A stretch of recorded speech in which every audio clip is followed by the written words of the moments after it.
Hello everyone, we've got a very special episode for you today. We've got a value-packed episode. Our resource episodes are always popular, but in this episode, I think we've really outdone ourselves. We've given you a massive list of resources that you can use and implement straight away. You're going to love it.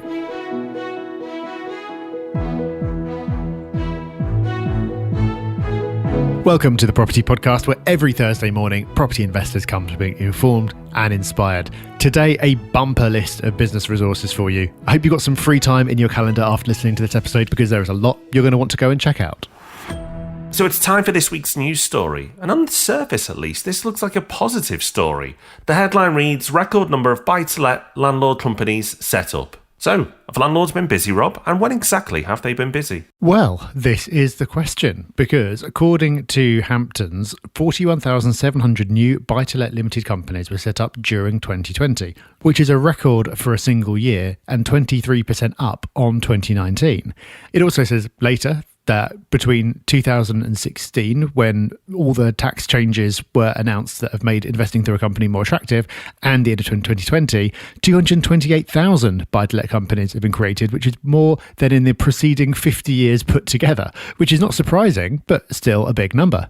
The surprising bit is how much activity there's been in 2020, because 2020 was a funny year. If you look at the percentage growth, it looks like property had an incredible year. It grew by a large amount. I didn't get the impression that property investors were any more active than usual during the year. In fact, I'd say they're probably less active, because while some people were pushing along, others were understandably deterred by the virus and everything going on around that. So I wasn't necessarily expecting a big fall, but I wouldn't have expected a big rise in limited companies either. A small amount of this could be people deciding to set up companies and sell their personally held properties to those companies while the stamp duty holiday is in effect. I don't see that being a lot of it, but it will be a little bit. But Rob, my interpretation of this, which is based on nothing at all, is that investors were perhaps busier than you might have expected, and those who were still investing in 2020, which was a challenging year, are probably those who are taking it seriously and are professional, and therefore are the type who would be using companies. I honestly have no idea, Rob. It's caught me by surprise, these numbers as well. I, like you, thought, there were absolutely people active last year. We interacted with them. There was loads and loads of people who were making progress in 2020. But to see generally across the board, because obviously we don't speak to every landlord in the country, that activity was up, has come as a little bit of a surprise. Possibly also a small amount, maybe that people were encouraged by price increases towards the end of the year. I mean, last year the numbers were very strong for property. Not many people have talked about it. I know we have on the podcast a few times.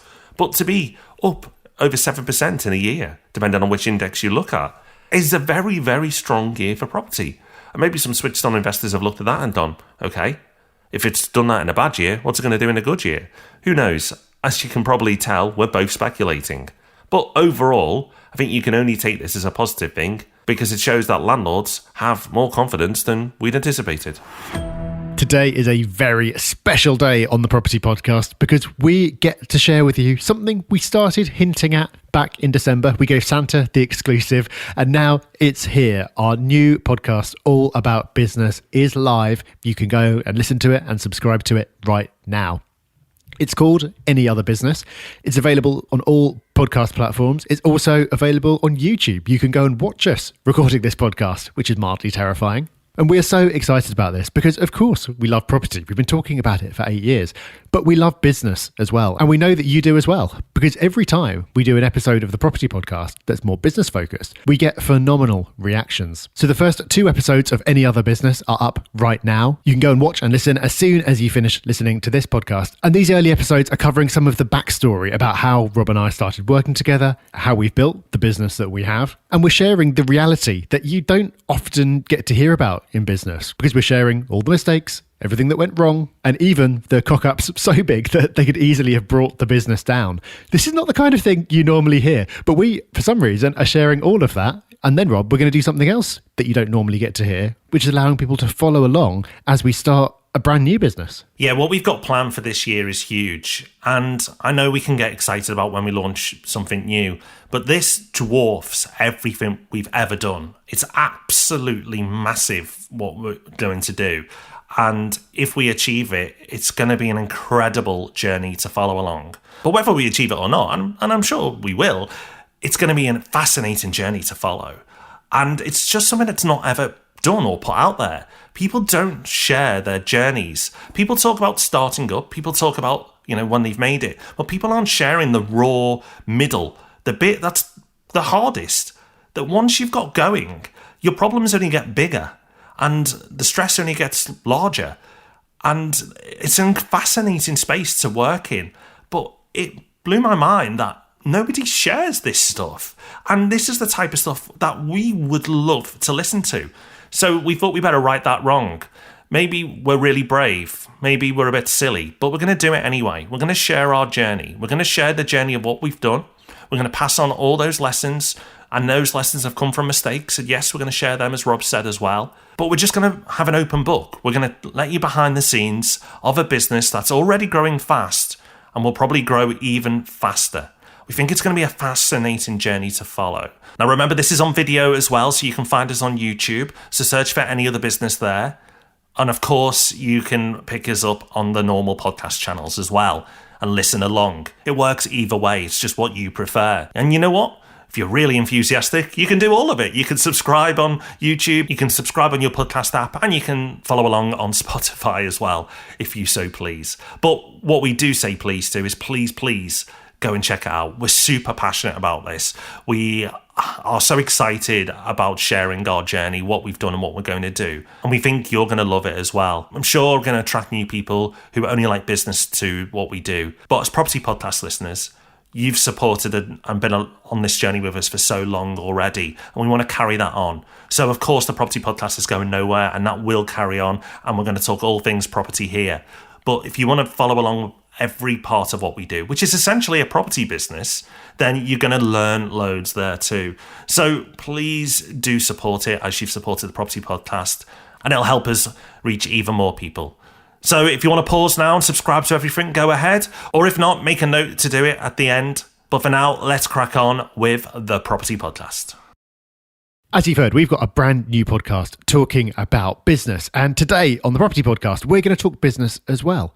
Because now, the start of a new year that we hope will be far better than the last and very exciting, is the perfect time to be thinking about business. Whether that is your property business, taking it more seriously, getting things set up, running it more efficiently, or at the start of a new year, a lot of people will be thinking, I want to start a completely different business to raise the money to invest in property and get me away from the day job that maybe on reflection, I'm not that keen about going back to.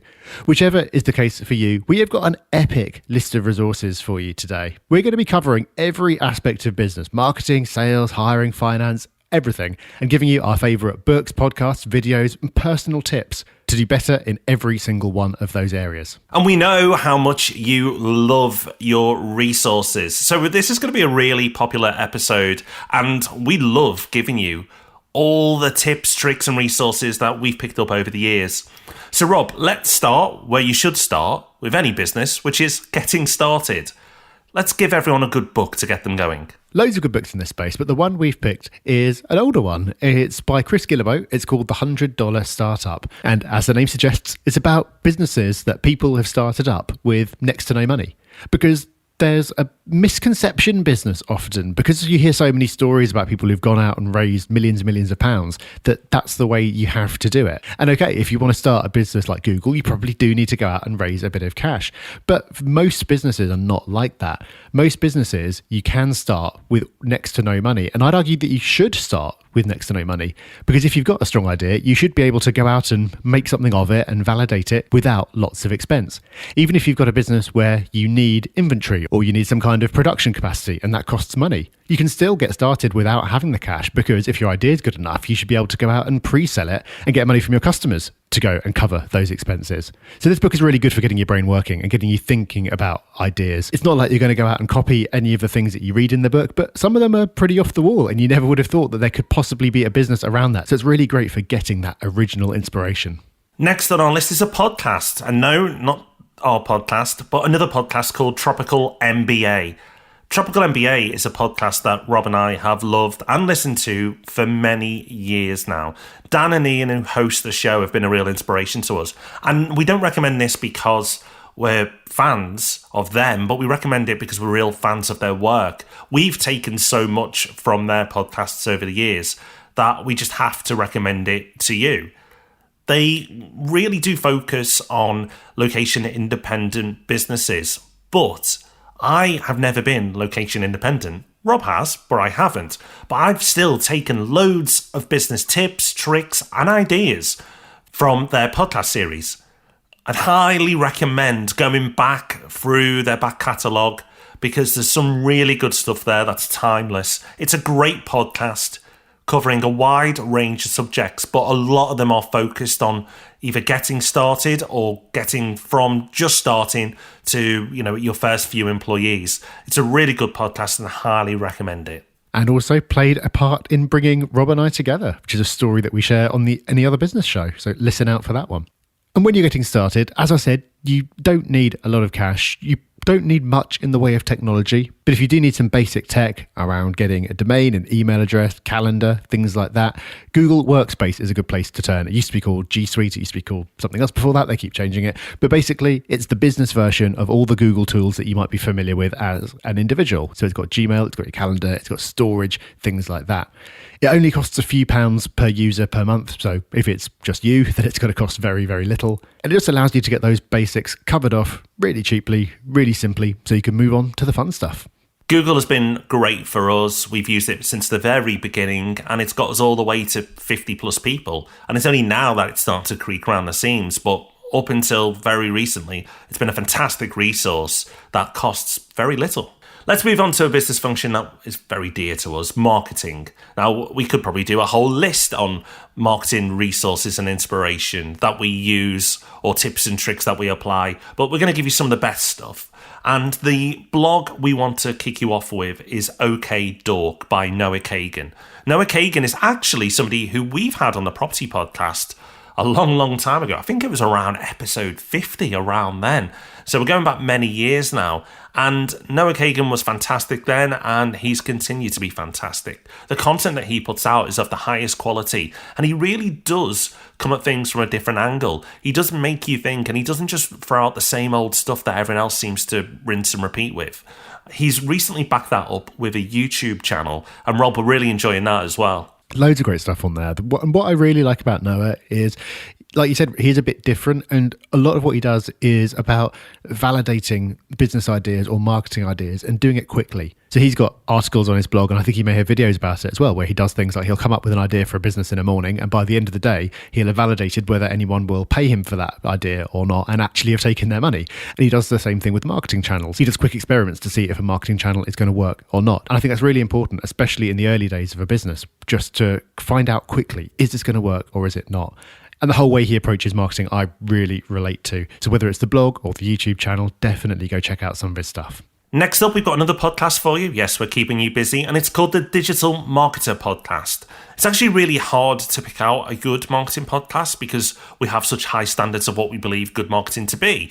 But Digital Marketer Podcast is something that we not only respect as a podcast, but actually learn from regularly. They go into all different subject types, from Facebook adverts, which we don't really dabble with, to content creation ideas, which interest us. But the good thing is, because it's so varied, you'll be able to pick up a lot of knowledge in a short space of time.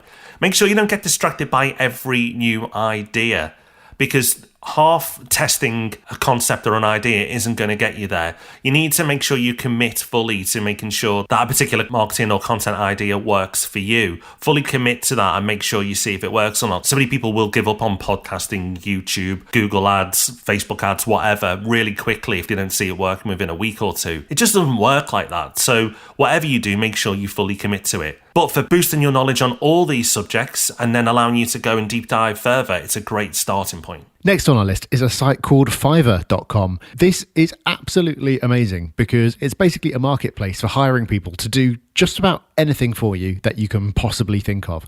The name comes from the fact that it used to be where you could get anything done for $5, and now they've broadened it out a bit so you can get things at lots of different price points. But there's still plenty on there that's very inexpensive and covers an unbelievable array of different things. So if you want a logo for your new business, you can go and get that done for $5, or you can pay a bit more. You can also get video done or another kind of design. You can get people to do writing for you, to do different types of marketing for you. You can get a virtual assistant if you've got admin tasks that need doing. There's even higher value things on there available now, like HR consulting and legal services. And the useful thing about it when you're getting started is it's all gig based. So it's hiring someone for a small amount of money to do a brief, clearly defined thing. So you don't need to go out and hire an assistant or a writer. You can just get someone to do whatever particular job it is that you need doing. So it's a very low risk way of getting help with all the things that need to be done. Because when you're starting a business, there's loads of stuff that needs to be done. And some of it you might be able to do, not do very well. Some of it you won't be able to do at all. So Fiverr is a very quick and easy and low risk way of solving that problem. Now let's move on to sales, because let's face it, if your business doesn't sell stuff, it's not a business. And the book you need to read is called The Ultimate Sales Machine, Turbocharge Your Business with Relentless Focus on 12 Key Strategies by Chet Holmes. Okay, don't let the title put you off.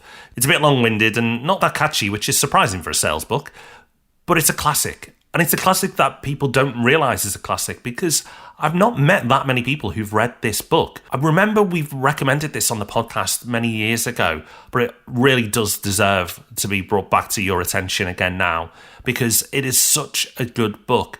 When I picked this up for the first time, the amount of notes and highlights I made was incredible. It's got so much value packed into it. There's so many books out there that you read, and it's basically a blog post extended. This is not one of those books. This book offers value page after page. It's a must read. It is absolutely brilliant, and it's actually prompted me to put on my list to give it a reread. Now, when that starts paying off and you start getting customers, you need some way of keeping that organised. You need some kind of basic CRM to keep track of who your customers are and what you promised them when you last spoke to them and so on. Now, there's hundreds of different CRM packages, ranging from very, very fully featured but ridiculously expensive, all the way down to cheaper and more basic. And down towards the more basic end is one called Pipedrive. Pipedrive is very well established. It's got the features that you need without having too much. And it can take you quite a long way in business. There are some big companies that use Pipedrive. But as an alternative to that, you could use Trello, which is something that we talk about on the podcast all the time. If this podcast had sponsors, Trello should sponsor us, because we talk about it a lot, but with good reason. We've used Trello ever since we started working together, and we still use it in a limited sense today. You can get a personal account that's free, and even though it doesn't have all the fancy features you could ever possibly need, it does enough when you're starting out, and it won't distract you with lots of complicated things that you'll spend forever tinkering with instead of actually doing the important bit of going out and selling. So you definitely need some kind of technology to keep you organized when it comes to sales, but it definitely doesn't have to be ridiculously complicated. The next business function that we're going to cover is customer service. Yes, you may have found a way of attracting clients and you may have found a way of selling to them, but you need to keep them. You need to keep them happy. So the book you need to read is Delivering Happiness, A Path to Profits, Passion and Purpose by Tony Hsieh. It's definitely one of the most important business books I've ever read. It had a huge impact on me and my thoughts about how a business should be run. It's a really good story as well. It's a fantastic book. Highly, highly recommend it. Zappos is the business that Tony built and sold it to Amazon for a vast amount of money. But it talks about the journey that he went on and the customer service philosophies that made them stand out really from anyone else. But it goes further than customer service as well. It talks a lot about culture. And although we don't have a function section that we're going to run through today called culture, although we'll come on to people next, culture and a great culture is so important within a business. And again, this book gives you a lot of inspiration around culture. So you get a 2-for-1 there. In fact, you get a 3-for-1. You get his story, which is incredible. You get an insight to what great customer service looks like. And you get an introduction to what a great culture in a business looks like as well. So highly recommend that book. We still buy a copy for everyone who starts in our business today. We do. Now, when you're starting out, you probably don't need any real software or technology around the customer service side. If you're just using email and a phone, that'll do fine. As you grow, you might want a solution like Zendesk or Help Scout. They're both basically ticketing systems that allow you to deal with incoming queries in a more systematic way and divide them up between the team and things like that. They also both now allow for live chat and knowledge bases and things like that, so people can get support in different ways. Again, probably not something you need when you're starting out, but the great thing about starting a business today is that there is so much software out there For anything you can think of, there are a few different fairly well-established alternatives you can look at that have got the problem pretty well solved. And this is a good example of that. It's a solution you can plug in whenever you need it, and it works. We've been using Help Scout at Property Hub for years and years. It's not perfect, but it's served us really well. Okay, the next business function you need to be working on is people, sometimes called HR. I remember before I started a business reading something by Richard Branson, and he said the most important people are his team, his staff, and then his customers. And I never really got that before because I was only a customer at that point, and I thought that's ridiculous, customer is king. But actually it makes complete sense to me now. Because your people will deliver the service, and you won't have the customers unless you have great people. If you've got a team of average people, then you're going to have an average business, and then you're going to have an average service, and everything else will be average. So you can only do great things and offer a great service and product to people if you have a great team. So how do you build a great team? Well, you need to read the book Powerful by Patty McCord. Patty was responsible for HR, and which includes hiring, for Netflix. Probably heard of them. Quite a decent-sized company. And Netflix is famous for its culture deck. If you've not heard of that before, Google Netflix culture deck and have a look at that. It's really, really interesting. It talks about their culture and also their hiring. This book is one of those books that bangs out value in a short space of time. It's not the biggest book in the world, but actually everything in it is highly valuable. Interestingly, Reed Hastings, the founder, has also published a book in the last 12 months on culture and hiring. And it's just a padded out version of this book. So don't buy his book. Buy the book by Patty McCord. If you really, really enjoy it and you want to hear more of the same thing, then move on to his book. But I read it last year and I wasn't impressed. But Powerful is a must read. It is. But before you get to the point of needing to hire a full-time team, you might just be needing a team of contractors to help you out with bits and pieces, maybe part-time. But you want something a bit more than Fiverr, which we talked about earlier. For that, there are lots of talent marketplaces online, but the one that I've used for years and years is Upwork.com.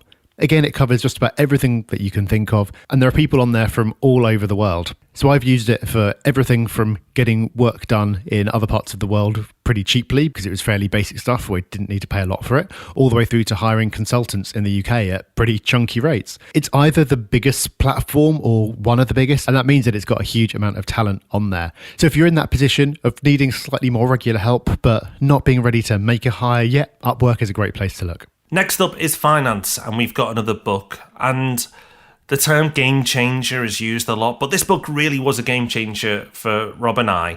Rob found it and recommended it to me. And the title is called The Ultimate Blueprint for an Insanely Successful Business. And while that is an exciting title, I wouldn't call the book exciting, but the lessons are exciting. It's not a book that you go, oh, wow, that's an incredible insight, but it's just that's common sense, why aren't we doing it? And yes, this also makes sense, why aren't we doing that? Although the title doesn't mention finance at all, it nearly exclusively all revolves around finance and making sure that your finance knowledge is up to scratch, but also your reporting. Once you get started, there are good pieces of software out there that will get you a long way. But once your business becomes more complicated, relying on the knowledge that you had at the beginning is not going to be enough. And you really need to level yourselves up. And this book definitely leveled up our knowledge.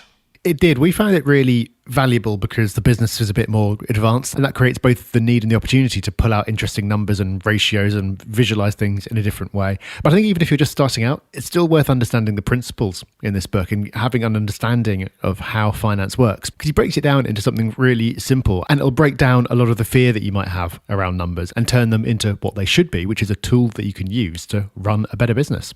On the software side, a tool that lots of small businesses use is Xero, Xero, which is basically a cloud bookkeeping and accounting tool, more suited to small business than larger ones, but it can take you a very long way. Because it's cloud-based, you can use it from anywhere, and because it's so well recognized, loads and loads of bookkeepers and accountants use it, so you can give them a login as well, and they can go in and do their thing on there. And not quite technology, but something that you will need if you're starting out in business is a bank account. We've used the services of lots of different banks in our time in business, and we can tell you definitively that they are all awful. They're all slightly different types of awful, and yeah, we're not going to get sponsored by any of them now, but they really are dreadful. If you are a smaller business though, you can swerve some of that by using one of the startup banks whose entire USP is that they are not awful. One that I've used a little bit is Starling. It's all mobile based, so you just do everything on your phone. It's designed around that, which makes it all really simple and easy. There are others as well. And I'd say if you don't need overdrafts, loans, that kind of financial services that you would need to get from one of the bigger banks, definitely go with one of the newer tech-enabled ones. It'll make your life a lot more pleasant. Although, if you think bigger banks, just because they have loans and overdrafts, that you're going to get one, I wouldn't be too optimistic of your chances there, unless you're willing to donate part of your body. Next up, we've got operations, and we've got a couple of books that are very similar, actually, so you can take your pick here. The book that we started with was called Rockefeller Habits, and Rockefeller Habits was fantastic for us. It gives you a template of how a business can run and operate. It's easy at the beginning because often it's just you. But as you bring in more people, you're going to need processes. You're going to need a way of organising and managing these teams that you'll eventually build. You're going to need to make sure that you're operating in an efficient manner. It's quite easy to get yourself into a mess. I remember getting to about 5 people and thinking, I've got a half-decent business here, but I'm not going to reach my potential. And I used a business coach who basically used this book to guide me through putting better business processes in place.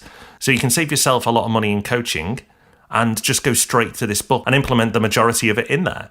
There are different ways of doing it. And Rob, another book which is similar, although does have a slightly different approach, is Traction. Yeah, it's getting at the same kind of thing. It breaks it down in a different way, it explains things a bit differently. So maybe one will appeal to you or speak to you more than the other. But at heart, it's the same thing, which is taking a systematic approach to how you run your business and having the right systems happening in the right areas. Rob, you said that you picked this up when you were at 5 people. And I think that shows that you don't have to be a mega business before things like this start to be relevant. It's worth getting that business discipline in place early. And yes, they still haven't been in touch since we started recording to sponsor us, but it's worth mentioning Trello again, because from an operations point of view, you can run a lot of your business on Trello. You can bring in external parties who might be just contractors to have separate boards open for them as well. The Trello blog is a great place to start because you could open Trello up and go, well, what am I meant to do with this? So their blog has loads of inspiration, loads of different types of boards that you can implement straight away, and you can copy their template. So there are boards for sales, there are boards for marketing, there are boards for project management.